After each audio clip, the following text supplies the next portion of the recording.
So we have been talking about family. And so tonight we're going to have panel number 2 on family.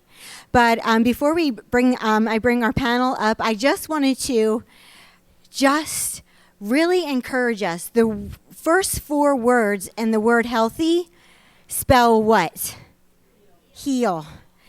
And first of all, for families to be healthy, we have to learn how to help each other heal. So what we're doing tonight is a little more of this process of learning how to help each other heal as family members. Because actually that's where a lot of the woundedness took place, is in our families. When we didn't get what we needed, when our families didn't know how and didn't understand how to help us get our needs met and teach us how to get our needs met. So a lot of hurt happened in our childhood. And so, but if we as families know how to help the members in our family heal, then we can become healthy. And when I talk about family, I'm not just only wanting you to think about biological family. I want you to think about kingdom is family. We are family. So when we come together, when we interact and when we relate, we want to be able to know how to help each other get our needs met and how to heal from our past. Because if we do not heal, we'll never become healthy. It's just the way it is. We have to take this time to really talk about, work through the things in our past that have caused us to believe lies and have kept the Lord from being fully able to work out his destiny and his purpose in us. And today, as I was just thinking about tonight,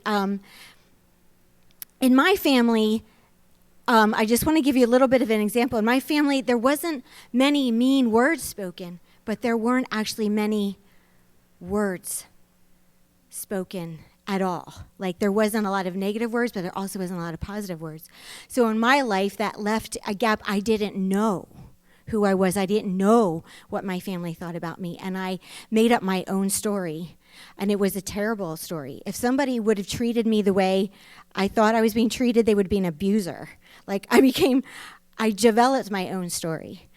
And how that affected me in the kingdom, I needed to heal that because that was affecting me. As I grew up, I felt like nobody really cared about me or wanted to meet my needs and wanted to speak into me, and I just in relationship, what that looked like then in relationship is I would not give my full self. I would not be what we call authentic. I wouldn't give my full self. I would protect myself, and I would say, I have to manipulate people to like me because they won't just like me for who I am. So I have to be really kind. I have to be a good listener. I have to always care about other people more for people to like me. And in the kingdom of God, that becomes a problem because people don't see me. I remember when I was to Bible school, some people would say to me, it's really hard to just really feel like I can get to know you. Even though I was really sweet, outgoing, but people would say, it just feels like it's hard to get to know you. And I realized, sometimes I'm putting up a wall to who I really am because I don't feel like people would want to see that. And that kept me from giving who I am into the kingdom. So I needed a season to heal. So many of us are in seasons of healing because healing can take years. It can even take decades, and it's no rush, however long it needs for you to heal. So tonight, in a minute, I'm going to have Denise and Brittany come up, and I want you to really understand this is a great moment, a great night of celebration. Denise, how many years ago was it? 7 years ago, Denise walks in here, and what an amazing, our church family, our kingdom, piece of kingdom has never been the same since. Then Brittany followed, and what powerful, amazing people that God just drew them in. It feel like out of the deep blue sky, God just drew them in. And they have been healing tremendously. They're the ones who are like asking questions like, I want to learn. How does this work? How does this work in kingdom? How does this work? Teach me about kingdom. And so that's where they are just such an example of healing because they've been through some stuff that some of you can relate to, and some of you will be like, wow, I can really relate to that. So would Denise and Brittany, would you guys come up? Yeah. Cheer for them because this is amazing. They are going to be really vulnerable tonight. This is totally unscripted. We haven't planned any of this. I just said, would you guys let me just process with you how the Lord has transformed? Because it's not about all these, oh, how could your parents do that? How could your sister do that? It's about, look how the enemy tries to steal, kill, and destroy, but look how God comes in and he changes everything. Everything. Every lie that bugged you and tormented you for years, they go. When God's transformation comes, we partner with God in healing. So that's what these panels are about. You're going to hear some stories that feel heartbreaking and feel like, wow, that was really tough, what you went through. But just remember, we're not here to judge the person. We're here to say, wow, but God, you have such a plan. You have such a plan to redeem everything until it is completely amazingly good. And so we're just letting you into part of this process of how God is transforming things to be so incredibly, amazingly good. So, yeah, thanks for being here. I have an item the microphone.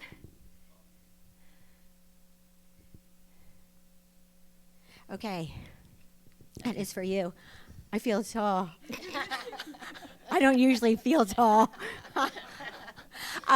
So Denise you're gonna start out with sharing us some of your testimony and your story growing up and some of the things in family, because we're talking about family. So some of the things that you went through in family that were really difficult and challenging to start with, just to kind of let us know what some of the things you've been through. Go ahead. Yeah, and it's not for you to feel bad for me. It's just to, set the, so you can see how we got to where we are. Basically, as far back as I can remember, and a lot of this may also be my perception, but I can never remember being hugged or told by my mother that she loved me. My mom's, one of the things that she used to say to me quite frequently was that I was a no good, lazy piece of shit. And that's from a young age. In my house, it was normal when my parents were together. If they were watching TV and it was bedtime, I would go up to my dad and say goodnight and give him a kiss and hug him, and then just say goodnight, Mom, and go to bed. That was normal to me. So to me, moms weren't nurturing. They didn't tell you they loved you. They didn't read you stories. So that was from an early age. Yeah. Yeah, and what did you think? What were some of the things you started to perceive? Like, you made a good point. These are our perceptions, but that's what is important in the healing process, what we perceived and how we felt. So that's really great that you could. What are some of the things that you began to feel about yourself and believe about yourself? First of all, and I can remember another thing that my mom did was if she was angry, she would talk out loud to herself. But I could hear her, and I can remember laying in my bed and thinking, what can I just do so she won't yell anymore? So I learned at an early age that in order for my mom to be happy, everything had to be perfect. The house had to be clean, so she wouldn't yell. And as a result of that, I learned that I had to do well in school. I was a perfectionist, so that was the lie that I believed, that if I did that, she wouldn't yell and she would be kind and things would go better. But I also learned that moms didn't love you. Moms didn't show affection, and my dad did. So then I drew even closer to my dad. Yeah, and I guess at the time that felt normal. Did you think it was normal at the time, or did you see? I thought it was normal for moms not to hug or tell you that they loved you, but I knew that it wasn't normal for moms to talk to you like that because I had gone over friends' houses and, but I would never tell anybody, what went on in our house. And when we had friends over, my mom would kind of be on better behavior until we got a little older, and then friends, obviously saw how she was. Yeah. Describe a little for me your relationship with your dad a little more. With my dad, in my real younger years, my dad and I were very, very close. My dad always told me, I could do anything. He was very affectionate, loving. My dad didn't curse. He didn't raise his voice. And my mom used to always call me daddy's girl. So my brothers, like that was, I'm daddy's girl. But she wasn't affectionate with my brothers either, but it was more that I was, had a relationship with my dad. And there was so much dysfunction. And also, like, my mom's dad left when she was 3 years old. And then my dad's dad died when he was 15. So they didn't have the tools either. But with my dad was worked for an armored car service, and he was a guard, and there was a holdup when, I guess I was about 9 years old, and my dad ended up killing someone in the holdup.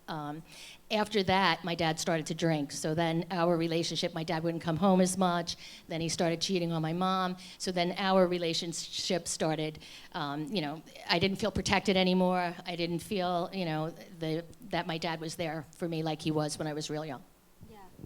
What did that feel like in your heart when your dad started to detach? Horrible. I can remember, waiting up for Daddy to come home, and then Daddy didn't come home. It was sad, but then I also learned how to shut that off, too, how to shut my feelings off. Yeah. So how did that affect your relationship with your siblings? Well, with my siblings, I became the protector, mostly with my sister. I mean, at that time, my sister and I are 11 years apart. She's the baby, so she wasn't actually in the picture at that time. But my two younger brothers, I became the protector of them. So they would behave, or I would take them out so Mom didn't scream, and I kind of took on the role as mother. Yeah, it sounds stressful. Did it feel stressful? I think I shut off my feelings and my emotions so much that it wasn't stressful, or I didn't let it be stressful. Yeah. Gotcha. So as you grew into adulthood, how did you see this pain? Like, what were some of the lies that you began to believe or vows that you began to make, and how did they begin to affect your life? Let's talk about that a little bit. So let's start with, what are some of the lies that the enemy started to speak and vows you made, that kind of stuff? Okay. And we can fast forward a little. When I was 11 years old, when I was 12 years old, my dad pretty much got drunk and emptied the safe of the check cashing store that he worked for, and was on the run for 2 years, and then ended up going to prison. So with that, my mom had to take over the finances, and my mom she wasn't very educated, and she didn't even know how to write out a check. So as a young child, I remember saying, I will never, ever be in that position. I will never be helpless. I will never have to depend on a man. I will depend on myself, and I won't get hurt. So that was that vow that I made, and also I became the protector of the family. I took on the role of the father of our family as a result of that, and I also made vows that I didn't even know about until I started going through the healing process, because I thought, when I have children, I'm never going to be like her. I'm never going to do that, and I turned out to do almost the very same things that hurt me because of all that imprinting. Yeah. When you started becoming a parent, what things did you see? Like you said, you saw some of these things coming out. How did you see some of those hurts and lies manifesting and coming out in your life as you began parenting and your own family? Yeah. With Brittany, I think mostly, I did tell Brittany I loved her, I hugged her, but I also had very bad anger issues. I had no patience to do homework with her. It was more important for me to have the house clean, to make sure that she had nice clothes, than it was for me to sit and spend that time with her that she craved and needed. And I was not nurturing. I was nurturing more when she was an infant, but as she got older, I noticed, I was losing my temper, and I could hear myself sounding like my mother. And I knew there was an issue, but I didn't know the Lord, so I didn't really have anybody to reach out to get help from. Yeah. Wow. How did you feel as a mom when you started seeing maybe things coming out of you that you didn't understand? Maybe some anger or impatience. How did that feel to see it starting to... It felt awful, but I would justify it. I would justify it with, well, I'm working 3 jobs. I'm giving this kid everything that she needs. I'm providing for her. I'm protecting her. All the things that I thought were the important things I was doing. So it felt bad, but I justified it. Yeah, like you've definitely been through a lot of stuff, like you're describing your childhood, a lot of really difficult things, and your needs were not met, and you didn't even know it. Right. You didn't even have a clue, and were having a lot of feelings, a lot of inner turmoil, and not even knowing that that wasn't normal. Right. And so as you like develop into adulthood, that must have felt like really, like a heavy burden.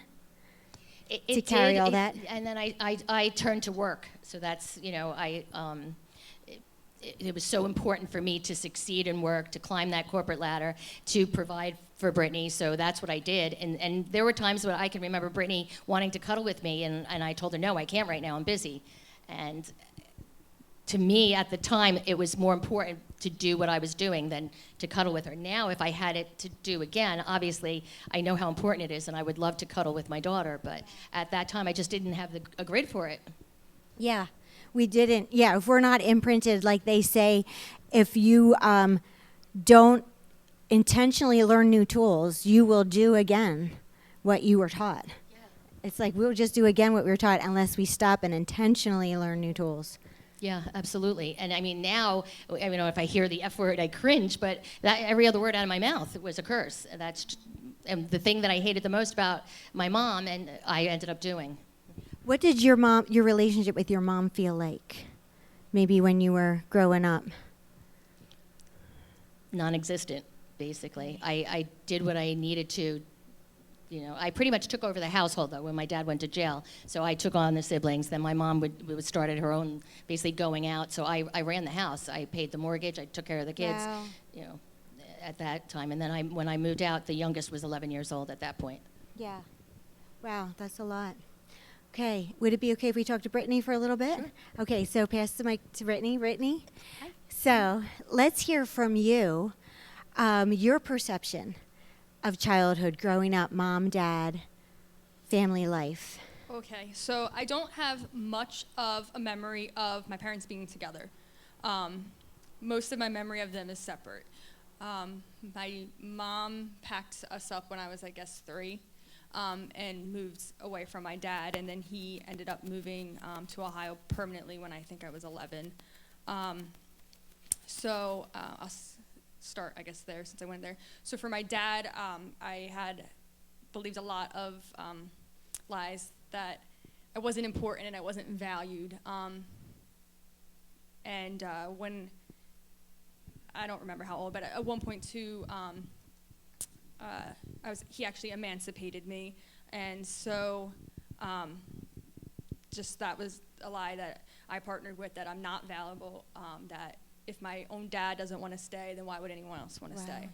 My mom talked a lot about her side already.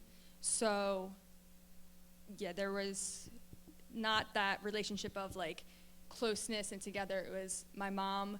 I could count on her. If I had an issue that needed to be fought, I knew I would go to her, and she would go to school and fight for me. But if I needed to sit and just be held and cuddled, there was no time for that. If I was upset over like what was going on with my dad, there was don't go to my mom with that you just shut down.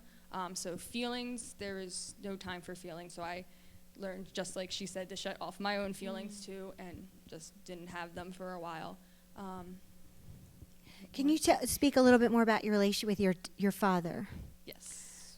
Well, I mean, I didn't really have a relationship when I was younger. I do have, like, some great memories with him, but he wasn't a dad. Okay. He was more like a guy I saw maybe, when I was younger, I saw him more frequently, but once I got older, I maybe saw him once a year, maybe once every few years. And then he also was in and out of jail for a little bit in my high school years, so I didn't really have good communication at all during that time. Yeah. Did you realize that you were missing that in your heart at all, or were you aware of that? How did you feel? I can remember when he first moved, being relieved, because there was a lot of stress. They didn't live together, my parents, but there was a lot of stress around it. They did not get along. So I was actually relieved when he moved out of the state, because I was like, wow, I'm not going to have to deal with that. And then after he left, I remember one point being sad and telling my mom I was sad, but that didn't go over very well, because, so then after that, I just kind of didn't really talk much about how it felt.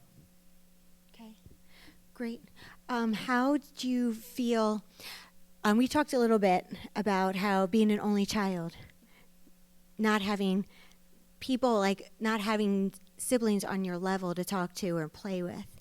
How did that feel to go through all of this? Did it feel alone? Did it feel lonely? It definitely felt lonely. At first, I loved being an only child when I was real little. I did not want any siblings. I thought it was great. I didn't have to share anything. I thought it was the best thing ever. And that was probably until when I talked about the stressful time between my parents, and that was probably until about 9, 10. And then I was like, wow, I wish there was somebody here to sit with that. And I had my dog.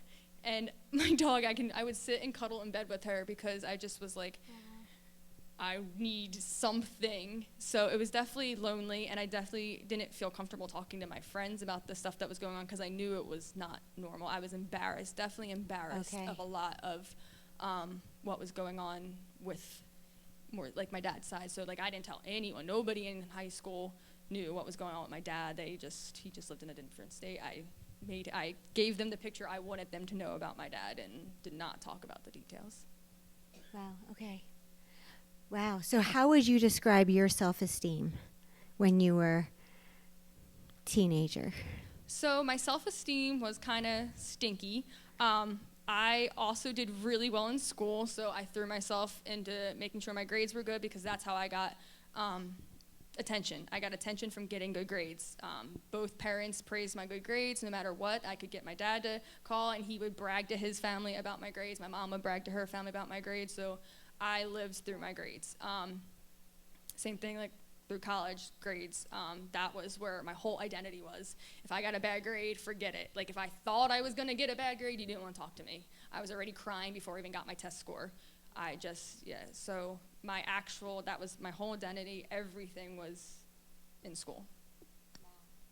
Okay, so this is like this story going along of a lot of pain and struggle. So something happened somewhere, because you guys have changed a lot of things already. What happened that caused you guys to say, hey, this is not going well. How about we do this a different way? What is it that happened? Whoever wants to go. Well, I mean, once I got to college, I kind of realized, like, hey, something is off. I didn't know what was off exactly. But in there, actually, there was some healing with my dad that happened first for me. And I actually started talking to him more than I had ever in my life in college. So that was really cool for me, and it just kind of gave me that little bit of like, oh, like, I guess it helps heal my heart up a little bit, like, okay. And then, I don't know how old I was when I came here, 21, when we came to the church. Here to church, yeah. And so that is where me and my mom really start, because as much as we didn't have this like functional relationship, I don't think either one of us would maybe call it dysfunctional, because we still talked every day, you know, she provided for me, and so we didn't know it was dysfunctional until we came to the church and actually got to see, wait, this is not how you're supposed to communicate, like this is not healthy. What are some things that you saw? You said you saw some things that showed you. So it's kind of a funny story, and I don't even know if Susie knows this, but when I first came to church, I was really scared of Susie. And so that's usually funny when I say it, because everyone's like, why would you be scared of Susie? But I was scared of Susie because Susie was my church boss. And because I was in the nursery. And that's kind of like one of the first things that I saw, that this was unhealthy, my relationship with how we communicate, because I was scared of Susie because she was a mom and she was in charge, and I thought it was going to be like the relationship I had with my mom, and that felt like a little stressful to have that there, and I was kind of projecting what the lie that I, had carried over to Susie, and so that's kind of when I noticed where everyone was like, "You're scared of Susie?" That's like one of the first things that stood out. That hey, maybe my processing's a little off. Good. Yes, you, Denise, the same question. What kind of triggered you to enter a healing process? Well, I think I first realized that it was unhealthy because I realized I was beginning to be like my mom. And then when Hector came into my life, he told me certain things were just not right. And Hector already knew the Lord. So then when I started my relationship with the Lord and then I came here, I pretty much almost immediately started talking with you through discipleship. So that's, to me it was like, wow, this is just like, blows my mind. I had no clue, and just talking about myself was new to me. I had never ever shared with anybody, that I didn't even know that I hurt. I didn't even know that I had feelings, because to me it was like, if you have feelings, you're weak. You don't talk about that, you just get out there and, pick yourself up and take care of yourself. So it was just a whole new world for me to, I honestly, I thought you were weird because when I first, but then as, we started walking through it, and then just seeing, then I would be so excited. I couldn't wait to come here because it was so nice and everybody was healthy and, it was really great. That's great. That's right. Do you have an example of somewhere where you started seeing just even little shifts or little changes in yourself where you saw yourself doing things differently? I think the first thing was probably my mouth. When I stopped cursing and I got offended when people cursed. I used to, when I owned my title company, when I interviewed people, I would ask them if they'd be offended if I said the F word, and I told them they couldn't work there if they were. That's how unhealthy I was. So yeah, now I can't, it offends me. So the Holy Spirit just took that right away. Right. And then just seeing how you were with your daughter. One of the first memories I can remember, I think your daughter was in Guatemala and Brittany was in Guatemala at the same time, and you took a phone call. You excused yourself while we were in discipleship, and I just listened to the way you talked to your daughter, and I thought, wow, that is just so different. Wow. Yeah. So what would you say is one lie that you believed about yourself that the Lord began working at, maybe first, that you can remember? Well, I think, as far as our relationship, the biggest lie was that I was giving her everything that she needed. Even when she was in college, I would drive up there if she was crying, I drove up to Stockton. But I was a fixer. I'm going to fix it. Whatever. I'll beat up whoever we need to take care of. And that's how I showed my love for her. So that was a lie, that I need to be the protector. I need to be the dad instead of going and being the mom and just giving her the sweet love that she needed. I've seen so much change in you and how you mother and just who you are. So much. Like, it's amazing. So what have you learned about mothering? Yeah, and I'm not there yet. Trust me, we're still learning how to communicate, and we're a lot better than we were, but we're definitely not where we want to be. Where you're gonna be. Where we're going to be, yeah. But what have I learned about mothering? Well, God is just showing me that, number one, I can nurture, and also in bringing Bobby into our home shows me that that's what I was made to be. I wasn't made to be the protector. I wasn't made to be the provider. But I've also learned to trust in the Lord. I don't need to defend myself. I don't need to do all that. I can depend on God. God is always there. He was there through all of it. And going through a lot of this, I've also asked Holy Spirit, show me where you were. Where were you? And Jesus has showed me through a lot of the horrible situations where he was, and that was part of my healing process. And I still, I meet with Marcus once a week, and I still am going through and walking through things and learning how to communicate with Brittany, because I still am unhealthy in communicating. We're still learning how to do that. We're certainly much better than we were, but we're still working through that. Would you be willing to describe for us, when you say I'm learning how to communicate, what's something that you're practically learning? Like that you're literally saying, I used to do this, now I'm willing to do this. I think the biggest thing is listening, because I wouldn't even listen to Brittany. I would just cut her right off and would defend. So I'm walking through, not defending everything. And even, if I think I'm right, it's not so important that I'm right. It's what's her perception? How is she feeling? And Brittany's able to communicate with me much better because I ruled by fear. So it was easier for her just not to say anything and shut down, where now she's standing up for herself, and I'm learning to not take that as personally and to process through that. That's amazing. That's really great. So let's go to Brittany. So some of this, wow, your mom's been really working at changing, healing, becoming a nurturer, not the protector. From your perception now, how has that felt? Because it's okay if it feels weird at times, if it feels good at times, if it feels awkward at times. But how does that feel? Has that journey felt to you? I think for me, it's not like it feels awkward. It's still, because it's new, I haven't retrained myself to look for it still. So it's like she's working on it being available to me, but I still have to work on asking for it, because for so long I didn't. Yeah. I would just go somewhere else to try to get it. So actually going to her to get it is still something that is like not instant for me. Like she'll come the next day and talk to me about something, and it's like, well, I could have probably did it earlier, but I'm not there to process okay, this is okay to do. This is Yeah.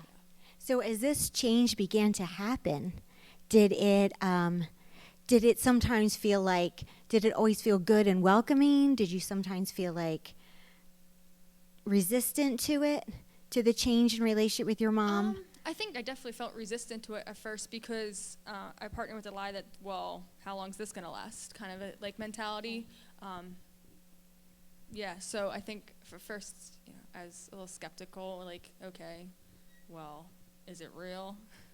Okay, and what helped you to get past that and overcome that lie? I definitely still have to go after that lie, because I can let myself go there. But really, to remember that whether it's fake or not, that's not my place to judge. I don't know anyone's heart, and just keep reminding myself that I can't judge anyone's heart. That is not Brittany's job, and just, it's with anything. It's with her. It's with everything. I have to remind myself that I can't, that's not my place. Take it for what it is. Yeah. So your mom mentioned some of the lies that she believed in your relationship as mother and daughter. What were some of the lies that you began to believe about yourself? So I already shared the one that I did not believe that I was important. I definitely didn't believe emotions were important. And I definitely didn't believe that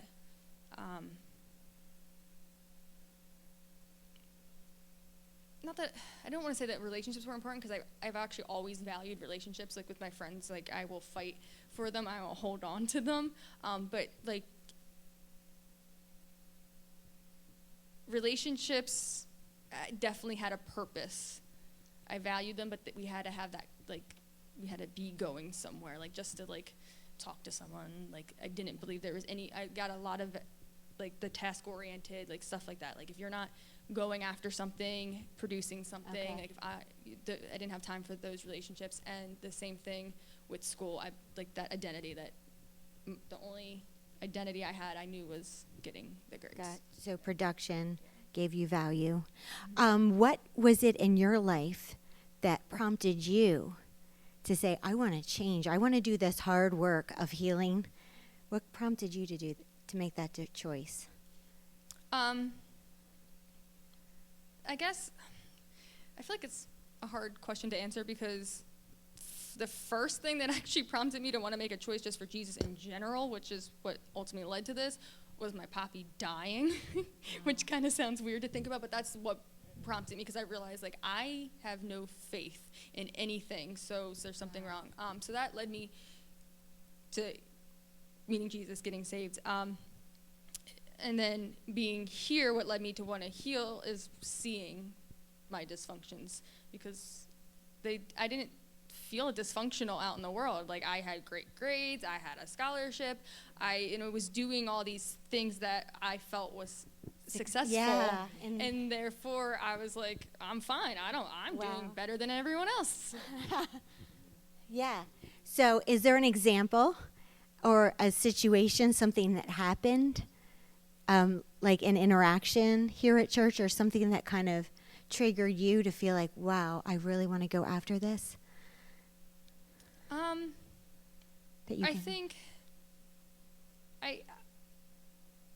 I mean, there's a lot. Like I talked about the one example, and the other thing that I can actually remember is when I came here. I was just finishing up a grad program, and life wasn't unfolding according to my plan. And like I said, my identity was in school. So because it wasn't unfolding that way, I was like, my life's falling apart. Like, I don't know what I want to do. So I was really like, what is this? And so that was what made me want to walk out of that, because I was like, I can't function right now. I was just so upset over that. And I walked through discipleship with you, and I literally like had to do a soul tie with school. Like it was crazy how, but seeing that, like seeing when that happened, like of course God used that to like, hey, we're going to work on this.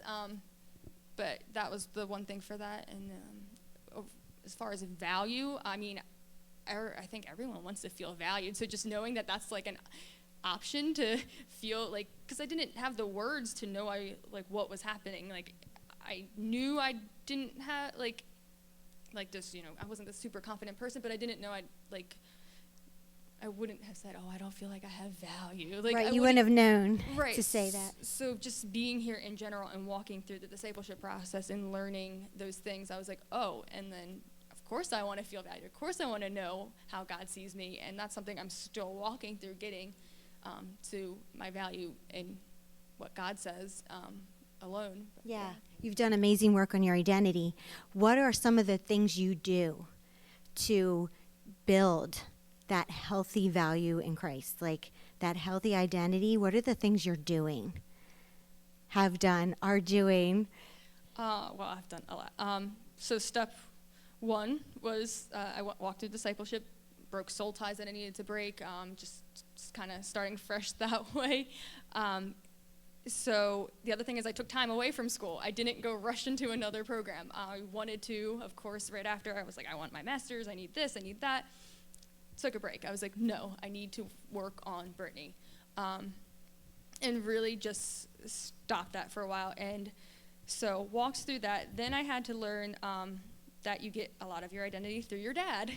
And so I had to walk through that healing. And so I did that here at church.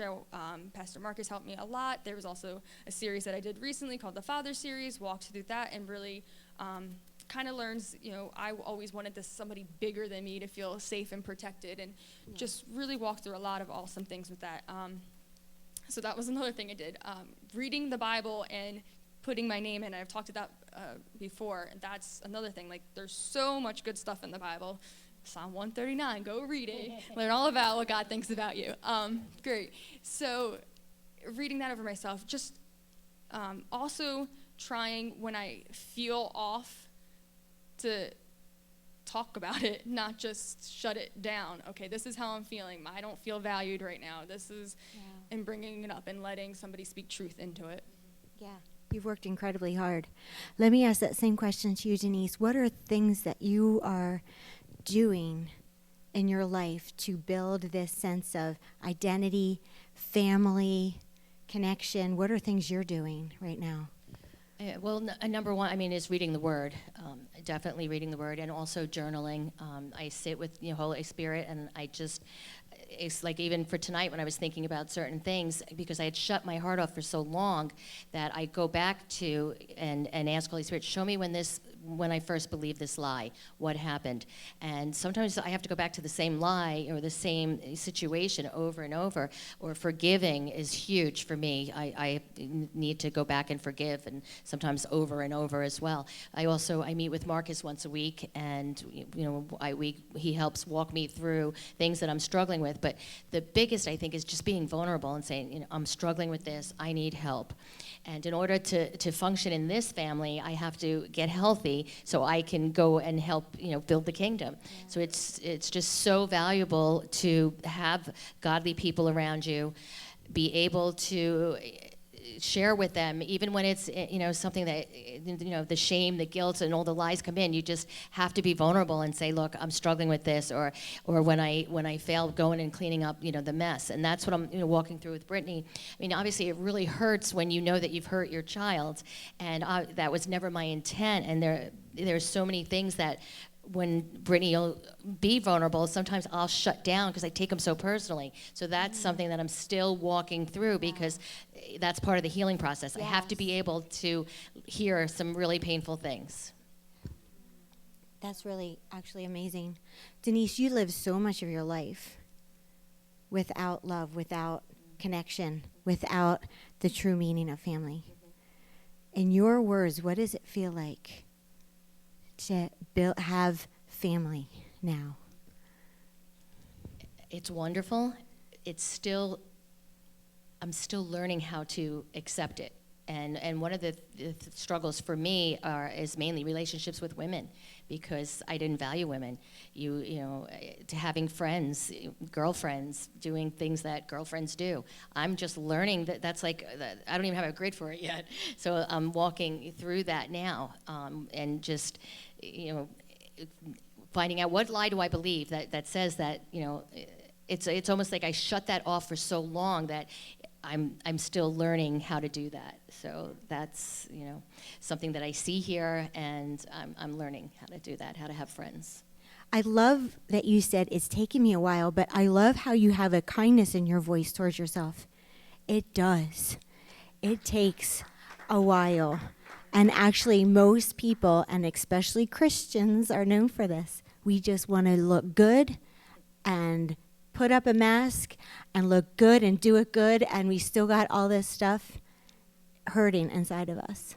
So I just really am so impressed with how you're saying, yeah, this takes time. This takes time.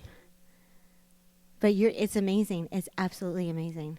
Thank you. Wonderful. And I mean, if I could say to anybody that has lived, you know, I've lived most of my life without love, that you have to give yourself some grace. It's not going to be, you know, it could be overnight, and that would be wonderful, but it probably won't be. So you'd have to be patient with yourself, and, you know, and patient, and give yourself grace for the mistakes that you've made.